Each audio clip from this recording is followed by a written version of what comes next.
Hi friends, welcome back to my YouTube channel. ನಾನು ಇವಾಗ ಸ್ವಲ್ಪ ಜೀರಿಗೆ ಟೀ ಮಾಡ್ಕೊಂಡು ಕುಡಿಯೋಣ ಅಂತ ಜೀರಿಗೆ ಮತ್ತು ಬಿಸಿನೀರನ್ನ ಕುದಿಯೋಕೆ ಇಟ್ಟಿದ್ದೀನಿ ಫ್ರೆಂಡ್ಸ್. ಅದು ಕುದಿಯೋಷ್ಟೊತ್ತಿಗೆ ಪಾಪು ಸಹ 6 ಗಂಟೆಗೆ ಎದ್ದಿದ್ದ.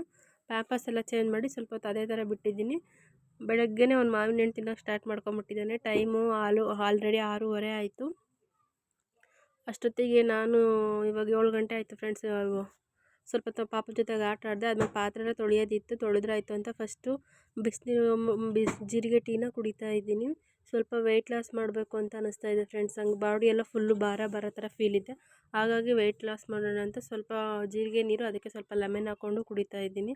ಅದಾದಮೇಲೆ ಸ್ವಲ್ಪ ಹೊತ್ತೊಂದು 1/2 ಅವರ್ ಬಿಟ್ಟು ತಿಂಡಿ ಮಾಡ್ತಿದ್ದೀನಿ. ಬಿಸಿನೀರು, ಸ್ವಲ್ಪ ಕಾಫಿ, ಚಟ್ನಿ, ಟೊಮೊಟೊ ಬಾತು ಇಷ್ಟು ತೊಗೊಂಡಿದ್ದೀನಿ ಫ್ರೆಂಡ್ಸ್ ಇವತ್ತು ಬ್ರೇಕ್ಫಾಸ್ಟಿಗೆ. ಅದಾದಮೇಲೆ ಪಾತ್ರೆ ಎಲ್ಲ ವಾಶ್ ಮಾಡಿ ಇಟ್ಕೊಳ್ತಾ ಇದ್ದೀನಿ.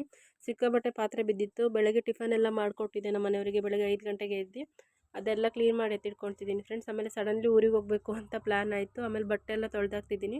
ಸಂಜೆ 6:30 ಆಗಿತ್ತು. ನಮ್ಮ ಮನೆಯವ್ರದ್ದು ಯೂನಿಫಾರ್ಮ್ ಎಲ್ಲ ಇತ್ತು. ಮತ್ತು ನಾನು ಊರಿಗೆ ಹೋದರೆ ಮತ್ತೆ ಬರೋದು ಒಂದು 2-3 ದಿನ ಆಗುತ್ತೆ ಅಂತ ಹೇಳ್ಬಿಟ್ಟು ಅವ್ರ ಯೂನಿಫಾರ್ಮ್ಸು ಸ್ವಲ್ಪ ನನ್ನ ಡ್ರೆಸ್ ಎಲ್ಲ ಇತ್ತು, ವಾಶ್ ಮಾಡಿ ಹಾಕ್ತಿದ್ದೀನಿ. ಊರಿಗೆ ಹೋಗ್ಬೇಕಂದ್ರೆ ಎಲ್ಲ ಕೆಲಸ ಮುಗಿಸಿಟ್ಟು ಹೋಗೋದು ಫ್ರೆಂಡ್ಸ್ ನಾನು. ಅದಾದಮೇಲೆ ಮತ್ತೆ ಹೊರಗಡೆ ಊಟ ಮಾಡೋಕ್ಕೆ ಏನು ಇಷ್ಟ ಆಗಲಿಲ್ಲ ಫ್ರೆಂಡ್ಸ್. ಹಾಗಾಗಿ ಮನೆಯಲ್ಲೇ ತರಕಾರಿ ಸಾಂಬಾರು, ರೈಸ್ ಎಲ್ಲ ಮಾಡಿಕೊಂಡು ಊಟ ಮುಗಿಸ್ಕೊಂಡು, ತರಕಾರಿ ಸಾಂಬಾರು ರೈಸ್ ಸೂಪರಾಗಿ ಆಗಿತ್ತು. ಅದಾದಮೇಲೆ ರೆಡಿ ಆಗಿಬಿಟ್ಟು ಊರ ಕಡೆ ಹೊರಟೆ. ಇವಾಗ ನಮ್ಮ ಏರಿಯಾದಿಂದ ಸ್ವಲ್ಪ ಮುಂದೆ ನಡ್ಕೊಬರ್ತಾ ಇದ್ದೀನಿ. ನಮ್ಮ ಮನೆಯವ್ರು ಬೈಕ್ ತೊಗೊಂಬರ್ತೀನಿ ಸ್ವಲ್ಪ ಕೆಳಗಡೆ ಬಾ ಅಂತ ಹೇಳಿದರು. ಹಾಗಾಗಿ ಸ್ವಲ್ಪ ದೂರ ನಡ್ಕೊಬಂದು ಬೈಕಲ್ಲಿ ಬಂದ್ವಿ ಫ್ರೆಂಡ್ಸ್. ಅವ್ರು ಬಸ್ ಹತ್ತಿಸಿ ಹೋದರು. ಪಾಪು ಸ್ವಲ್ಪ ಹೊತ್ತು ಮಲ್ಕೊಂಡ. ಸದ್ಯ ಏನು ಹಠ ಏನು ಮಾಡೋಕ್ಕೆ ಹೋಗಲಿಲ್ಲ. ಬಸ್ಸು ಮೆಜೆಸ್ಟಿಕ್ ಹೊಸ ರೋಡಿಂದ ಮೆಜೆಸ್ಟಿಕ್ ಬರೋಷ್ಟೊತ್ತಿಗೆ ಫುಲ್ಲು ರಶ್ ಥರ ಅನಿಸ್ತಿತ್ತು. ನಾನು ಎಲ್ಲಿ ಕಿರಿಕಿರಿಕ್ ಮಾಡ್ತಾನೋ ಅಂತ ಅಂದ್ಕೊಂಡಿದ್ದೆ ಫ್ರೆಂಡ್ಸ್. ಏನು ಕಿರಿಕಿರಿ ಏನು ಮಾಡಲಿಲ್ಲ, ಸುಮ್ಮನೆ ಮಲ್ಕೊಂಡ. ಅದಾದಮೇಲೆ ಮೆಜೆಸ್ಟಿಕ್ ಬಂದು ಅಲ್ಲೊಂದು 1/2 ಅವರ್ ವೆಯ್ಟ್ ಮಾಡಿ ಶಿವಮೊಗ್ಗ ಬಸ್ ಹತ್ಕೊಂಡು ಊರಿಗೆ ಬಂದಿದ್ದೇನೆ ಫ್ರೆಂಡ್ಸ್. 5:45 ಅಷ್ಟೊತ್ತಿಗೆ ಊರಿಗೆ ರೀಚ್ ಆದೆ.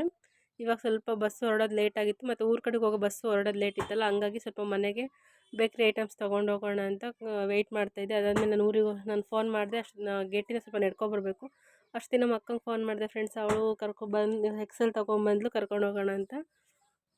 ನೋಡಿ ಫ್ರೆಂಡ್ಸ್ 6 ಗಂಟೆಗೆ ಹೆಂಗಿದೆ ವೆದರ್ ಅಂತ. ಇದೇ ನಮ್ಮ ಊರಿಗೆ ಹೋಗೋ ರೋಡ್ ಇದು.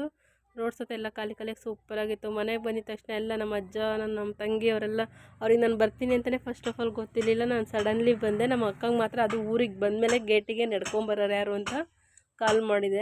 ಆಮೇಲೆ ಗೊತ್ತಾಯಿತು ಫ್ರೆಂಡ್ಸ್ ಅವ್ರಿಗೆ ನಾನು ಊರಿಗೆ ಬರ್ತಿದ್ದೀನಿ ಅಂತ. ಅಷ್ಟೊತ್ತಿಗೆ ನನ್ನ ತಂಗಿ ಟೀ ಮಾಡಿಕೊಟ್ಲು. ನಿದ್ದೆ ಬೇರೆ ಸಖತ್ತು ಎಳೀತಿತ್ತು. ಮತ್ತು ನನ್ನ ಪಾಪು ಕರ್ಕೊಬರೋದಿದ್ರೆ ನಾನು ಮಲ್ಕೊಳ್ಳೋಲ್ಲ ಫ್ರೆಂಡ್ಸ್.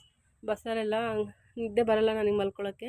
ನಾನು ಇದೇ ಉದ್ದೇಶಕ್ಕೋಸ್ಕರ ಬಂದಿದ್ದು. ನಮ್ಮ ಮಕ್ಕಳಿಗೆ ಇದು ರೈನ್ ಕೋಟ್ ಬೇಕಾಗಿತ್ತು, ಅದನ್ನು ಕೊಟ್ಟೋಗೋಣ ಅಂತ ಬಂದಿದ್ದೆ ಫ್ರೆಂಡ್ಸ್ ಊರಿಗೆ.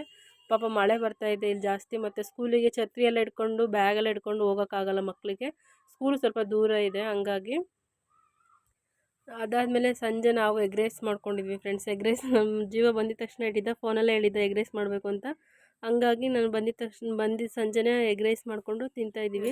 ನೋಡಿ ಇಲ್ಲಿಗೆ ಬಂದರೆ ಅವ್ನ ಪ್ಲೇಟಿಗೆ ಹಾಕ್ಕೊಟ್ರೆ ನಮ್ಮ ಪಾಪು ಅವ್ನ ಪಾಡಿಗೆ ಅವ್ನು ತಿಂತಾನೆ ಫ್ರೆಂಡ್ಸ್. ನಮಗೇನು ತಿನ್ನಿಸ್ಬೇಕು ಅಂತ ಏನು ಹಠ ಮಾಡಲ್ಲ. ಎಲ್ಲರ ಜೊತೆಲಿ ಕೂತ್ಕೊಂಡು ಊಟ ಮಾಡ್ತಾಯಿದ್ದೀವಿ. ಇಲ್ಲಿಗೆ ಈ ಬ್ಲಾಗ್ನ ಎಂಡ್ ಮಾಡ್ತಾಯಿದ್ದೀನಿ ಫ್ರೆಂಡ್ಸ್. ಬಾಯ್.